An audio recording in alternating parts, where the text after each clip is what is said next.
छोटी सी माँ।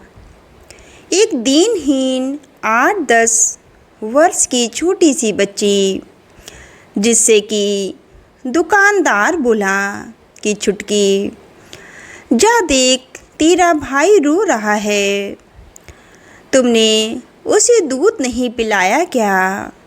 वो प्यारी सी बच्ची बोली, नहीं सेठ जी, मैंने तो सुबह ही उसे दूध पिला दिया था। अच्छा, तू जाकर देख तो सही, मैं ग्राहक संभालता हूँ। एक ग्राहक सेठ से बोला, अरे भाई, ये लड़की कौन है जिसे तुमने इतनी छूट दे रखी है?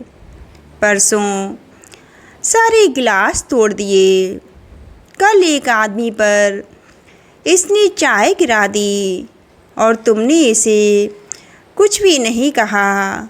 वो सेठ, होटल का मालिक, कहने लगा, भाई साहब, ये वो लड़की है जो शायद तुम्हें आज के कलयुग में देखने को ना मिले।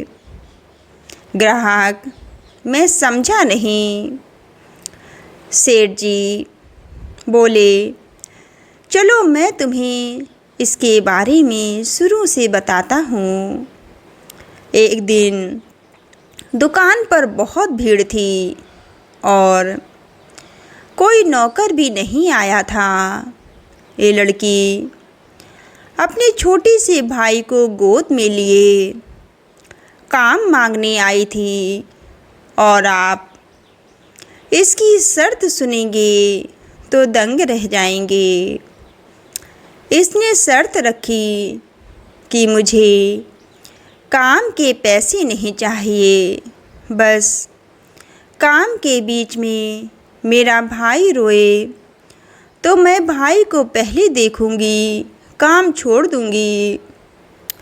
सुबह, दोपहर, शाम, रात सिर्फ 4 टाइम दूध चाहिए। रहने के लिए मैं इसी होटल के किचन में रह लूँगी। खाने के लिए जो कुछ भी बचेगा वही खा लूँगी। मेरे भाई के रोने पर आप चिल्लाएंगे नहीं। अगर कुछ काम बच जाएगा तो मैं मेरे भाई के सोने की बात कर दूँगी। मैं रात को होटल के सारे काम करके सोऊंगी। अगर मंजूर हो तो बताइए। इस बच्ची की इतनी सारी बातें सुनकर मैं क्या कहता। ग्राहक, फिर तुमने क्या कहा? सेठ जी बोले, मैं क्या कहता, मुझे तो हंसी आ गई। मैं तो हंस पड़ा उनकी बातें सुनकर और कहा, और कुछ? मेरा मतलब कोई पैसे की मांग?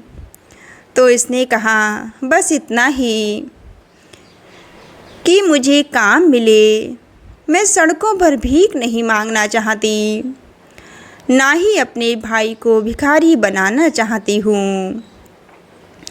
दिल लगाकर काम करूँगी, उसे पढ़ाऊँगी, बड़ा आदमी बनाऊँगी।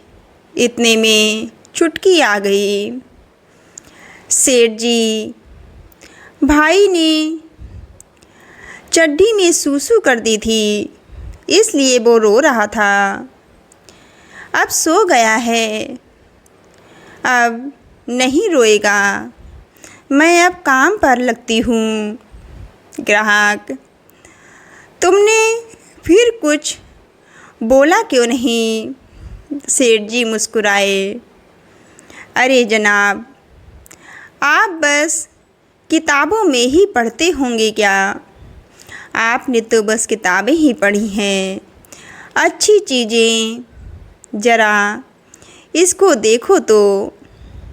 ये नन्ही सी जान, छोटी सी उम्र, काम करना चाहती है, हाथ फैलाना नहीं चाहती। कोई तो होना चाहिए ना उसे अपने पैरों पर खड़ा करने वाला। शायद बंसी वाले ने ये काम मुझे ही सौंपा है। कि मैं उसे एक रास्ता दिखाऊं, और फिक्र इस बात की है ना कि वो गिलास तोड़ती है। वो गिलास तोड़ती है पर विश्वास नहीं तोड़ती। और जरा ये भी तो सोचो, बच्ची कहाँ जाती, यहीं पड़ी है। जब तक प्रभु की मर्जी है, मैं कौन होता हूँ उसकी कहानी में उसका लिखा बदलने वाला। सेठ जी बात ही कर रहे थे, तब तक छुटकी फिर से दौड़ती हुई आई। छुटकी फिर दौड़ते हुए उस ग्राहक की चाय गिराते हुए बोली, सेठ भाई रो रहा है, आप ऑर्डर लो। इस बार ग्राहक भी हंस पड़ा और कहने लगा, जाइए सेठ जी, महारानी ने आदेश दिया है, लग जाइए अपने काम पर। मुस्कुराने लगे। वहीं वो दोनों छुटकी छोटे भाई को संभालने लगी। ये छोटी सी कहानी आपको कैसी लगी ज़रूर बताइएगा। कहानी पसंद आए तो चैनल को सब्सक्राइब करिए, लाइक करिए, शेयर करिए। ऐसी ही और कहानियाँ देखने के लिए आप मेरे चैनल पर बने रहिए। धन्यवाद।